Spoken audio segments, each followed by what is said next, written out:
જય હિન્દ, જય ભારત મિત્રો. હું છું કિશન મીઠાપરા. આપણી ચેનલ મારો સમય મારું પુસ્તકમાં આપ સૌનું હાર્દિક સ્વાગત કરું છું. આજે આપણે જોવાના છે ગુણોત્તર અને પ્રમાણના બે દાખલા, બે એક્ઝામ્પલ, એવા બે એક્ઝામ્પલ કે જે વારાઘડી પરીક્ષામાં પૂછાઈ શકે છે. પીએસઆઈ કોન્સ્ટેબલ હોય કે સીસી હોય. બરોબર? આ ગણિતનું ગુણોત્તર પ્રમાણ છે, ખૂબ સરસ છે.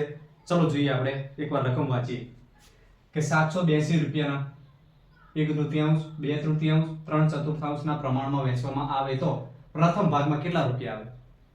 જો અહીંયા શું કરવાનું છે, તમે લસા અને ગુસા ભણ્યા હોય તો તમને ખ્યાલ આવે. તો નીચે છેદ છે અને લસા લઈ લેવાનો. બરોબર? પહેલા લખીએ, આપણે રકમ લખીએ 1/તૃતીયાંશ, પછી 2/તૃતીયાંશ, પછી 3/ચતુર્થાંશ. આટલું કરી નાખો. હવે ત્રણેયનો લસા શું આવશે? 2 ના પિતાજી 4 આવી ગયા, 2 દુ 4 એટલે 2 ને ગણવાનું નહીં. 3 અને 4 નો ગુણાકાર કરો તો શું આવશે? 12. તો 12 ને ગુણી નાખો આ સંખ્યા સાથે. ગુણી નાખો એટલે કે છેદી નાખવાના છે. બરોબર? 2 છંગ 12 થાય. હવે આ ઉપરનો અંશ સાથેનો ગુણાકાર કરો. 1 છંગ 6. હવે 6 નકરા ના લખો તો તમને અઘરું લાગશે. સાથે x લખો તો તમને મજા આવશે. 6x. બરોબર? પછી અહીંયા જો 3 ચોક ને 12 ઉડે છે, પછી 2 અને 4 ઉપર અંશમાં વધે છે તો 2 ગુણ્યા 4 એટલે 4 દુ ને 8 તો 8x. ધ્યાન રાખજો મિત્રો, શાંતિથી જોજો, આપણે શાંતિથી ભણવાનું છે. પછી 4 તરીને 12 ઉપર 3 3 વધ્યા તો 2 નો ગુણાકાર કરો. 3 ગુણ્યા 3 3 તરી 9 બરાબર 9x. હવે અહીંયા ટોટલ કરી દો. ટોટલ કેટલો થાય છે? 9 ને 8 17, 17 ને 6 23. કેવા પણ 23x. હવે 23x બરાબર કેટલી સંખ્યા છે આપણી? 782. અહીંયા આ ટોટલ સંખ્યાનો અહીંયા આપણે સંખ્યાનો સરવાળો કર્યો છે, તો આ ટોટલ જ છે ને, ત્રણેયને અહીંયાથી જ ભાગવાના છે એટલે અહીંયા રકમ લખી દો 782. બરોબર? હવે એકદમ સરળ દાખલો થઈ ગયો. આ રીત થોડી તમને લાંબી લાગશે પણ આવા દાખલા જ તમને જીતાડશે. બરોબર? હવે આનો ચાલો ભાગાકાર કરી નાખો. અહીંયા જગ્યા છે એટલે હું અહીંયાથી કરી નાખું છું. આવડતું હોય તો ઠીક, ના આવડતું હોય તો ઠીક. બરોબર? આવી રીતે કરી નાખવાનું.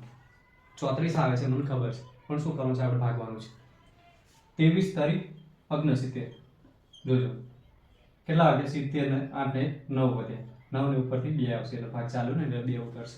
હવે શું કરશે? 23 ચોક 92 થાય. 23 નો ઘડિયો આવતો ને તો તમને ખ્યાલ આવે. તો આ 92 થાય. 0 0 થઈ. ભાગાકાર ચાલે.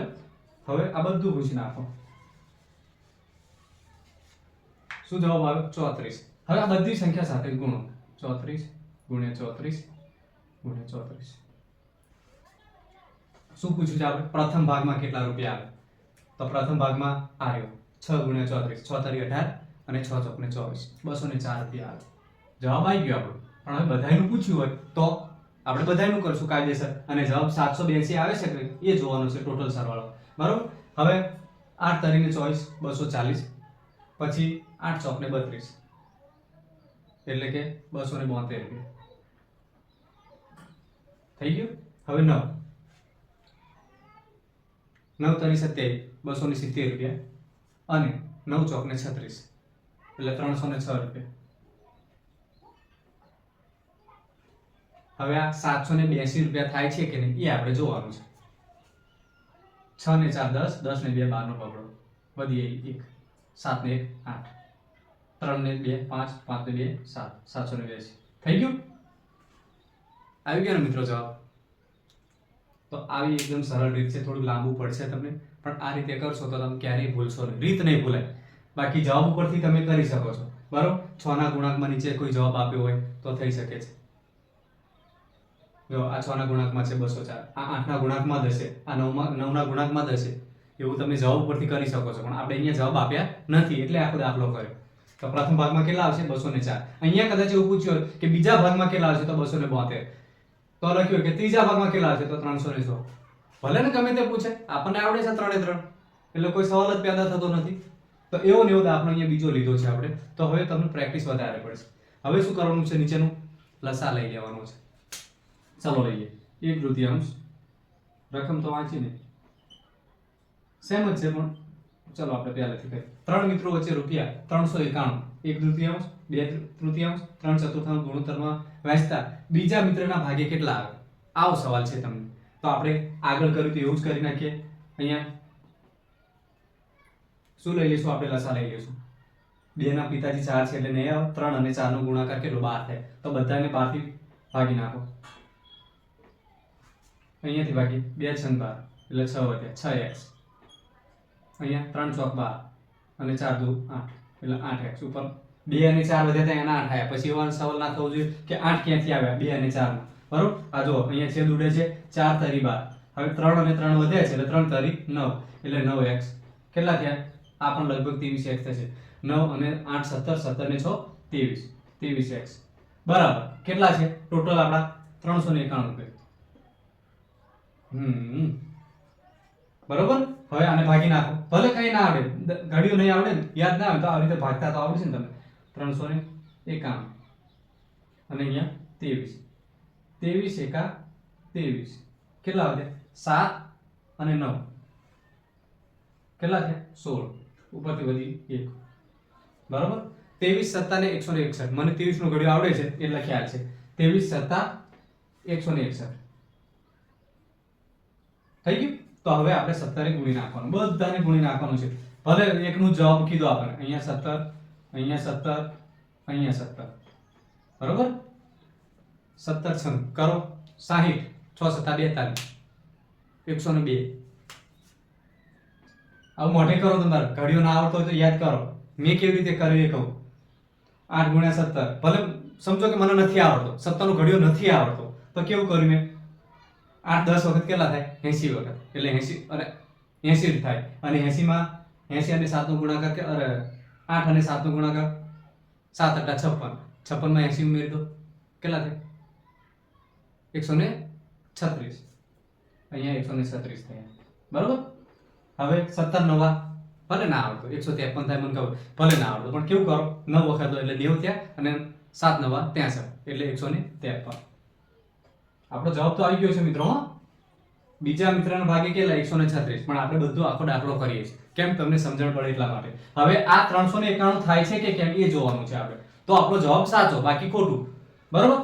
2 અને 6 8 8 ને 3 11 11 નો 1 વધી આવી 1 4 4 ને 5 9 1 2 અને 3 391 આવી ગયો.